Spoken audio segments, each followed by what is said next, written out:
Hello, welcome back guys to Spotaria channels here. Today in this video I'm going to show you a tutorial how to turn on keyboard vibration on Motorola G06 Power. But before it, I hope you guys click subscribe and the bells button below to support the channel. And yeah, now without any further ado, let's get started with the video. Well guys, first thing first, of course here you just have to display the keyboard first. I'm going to tap on this search bar to open my keyboard.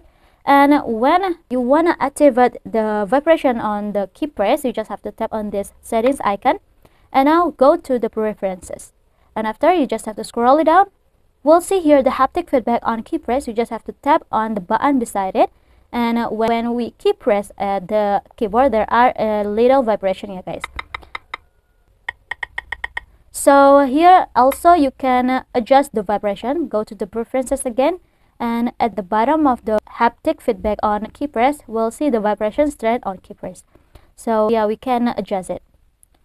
And yeah, I think it's enough from me. Thank you guys for watching this video. Don't forget to leave your like and comments below, and I'll see you soon on the next one. Goodbye.